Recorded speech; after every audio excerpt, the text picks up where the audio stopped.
Howdy, nerds. So, we're going to look at a run of Daredevil comics. And so, we've been doing this for a few Wednesdays, looking at Daredevil comics. Showed you number one, showed you the Black Widow era, showed you Major Key's, the first appearance of Bullseye. So, now we're going to look at Frank Miller, Daredevil.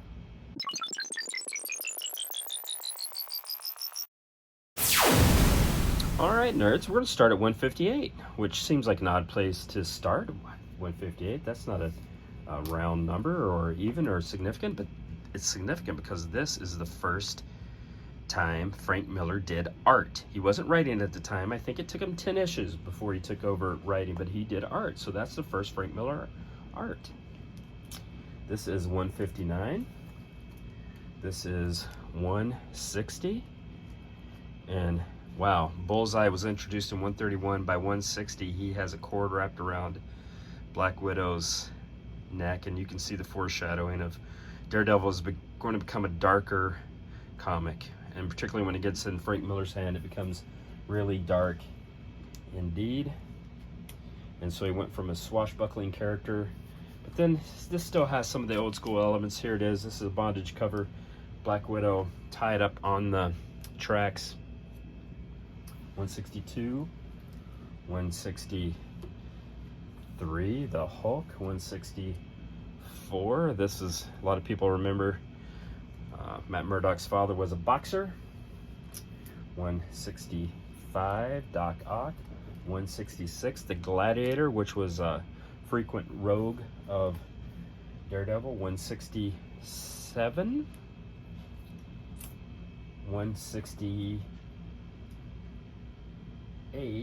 is, where is 168? Why don't I have that? Because it is right here.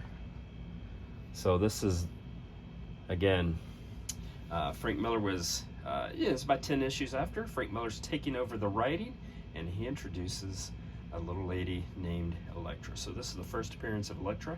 This is Daredevil 168. Once he loved her, now she is his most deadly enemy. Here's 169, Bullseye, which, you know, became one of his number one villains. And then look here, the owl was the foe that was kind of the Kingpin of crime. A lot of people think that Kingpin surely would have come in Daredevil 1 and been there all this time, but Kingpin was not. Kingpin was introduced in Amazing Spider-Man 50, not in Daredevil, but this is when Kingpin starts to make his appearance in Daredevil and obviously becomes one of his foes. So you can see here in rapid fire, Elektra, Bullseye, Kingpin. Frank Miller was setting up some stuff, folks.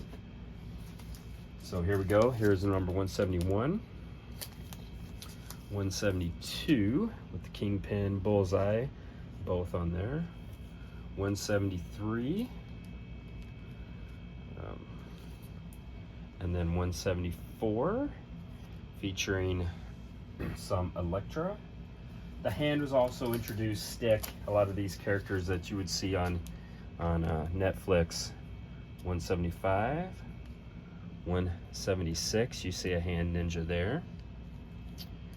177, 178, Power Man and Iron Fist, there we go. 179, 180. This is a special issue. If you know, you know. I'm not going to crack it open and show you the panel, but I think this gives you certainly the biggest clue on what happened in the previous issue. This is a very popular comic, and a lot of folks want this. This is Daredevil and the Punisher. Let's clear these, and we'll keep going here at 184, 185, 186. I've always kind of liked this color, this cover. 187, you can see just the anguish. The swashbuckling character, as he began, is now in anguish. 188, 189. Double size 190. 191. And then we're gonna skip. Frank Miller was kind of on and off the title, and he would come back at various times, and he'd skip, and he'd go away, and and then he'd write again, and but he went away. And so we're gonna skip until we get to Frank Miller again. And so this is when Frank Miller returned to the title. You can see 228 Purgatory, some of those Catholic themes coming in. You see a bell ringer here. Now here, this title, you get to see a lot.